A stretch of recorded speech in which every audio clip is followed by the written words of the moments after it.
अतिरिक्त ठरणाऱ्या मुख्याध्यापक आणि उपमुख्याध्यापक पर्यवेक्षकांच्या पदांना संरक्षण.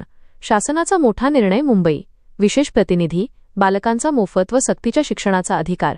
अधिनियम -2009 अंतर्गत शाळांमधील संच मान्यता, नवीन शाळा सुरू करणे आणि संरचनात्मक बदलांसंदर्भात महाराष्ट्र शासनाच्या शालेय शिक्षण व क्रीडा विभागाने 2 जुलै 2016 रोजी एक अत्यंत महत्त्वपूर्ण शासन निर्णय जारी केला आहे.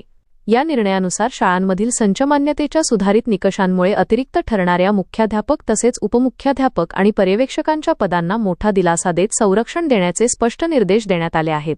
नवीन सुधारित निकषांनुसार जर एखाद्या शाळेतील मुख्याध्यापकाचे पद मान्य होत नसेल तर त्यांना त्याच व्यवस्थापनाच्या अन्य शाळांमधील मुख्याध्यापक पदावर सामावून घेण्यात येईल.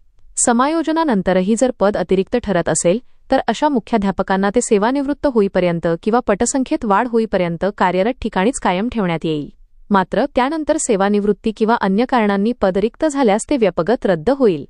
तसेच 28 ऑगस्ट 2015च्या शासन निर्णयापूर्वी मान्य झालेली उपमुख्याध्यापक व पर्यवेक्षकांची पदे अतिरिक्त ठरल्यास संबंधित अधिकाऱ्यांनाही सेवानिवृत्तीपर्यंत किंवा पद रिक्त होईपर्यंत कायम ठेवण्याचे आदेश दिले आहेत. स्थानिक स्वराज्य संस्थांच्या शाळांमधील पदांना या अटींमधून विशेष सूट देण्यात आली असून शासनाच्या या निर्णयामुळे राज्यातील हजारो शिक्षक व प्रशासकीय पदांच्या सुरक्षेचा प्रश्न मार्गी लागला आहे. मित्रांनो, व्हिडिओमधील शासन निर्णय किंवा परिपत्रक आपणास हवे असेल तर कृपया आमचे शासन निर्णय व परिपत्रक हे फेसबुक पेज सबस्क्राईब करा. त्यानंतर सबस्क्राईब केल्याचा स्क्रीनशॉट 7588152456 या क्रमांकावर व्हॉट्सअॅप करा. आपल्याला हवा असलेला शासन निर्णय किंवा परिपत्रक व्हॉट्सअॅपवर पाठवले जाईल.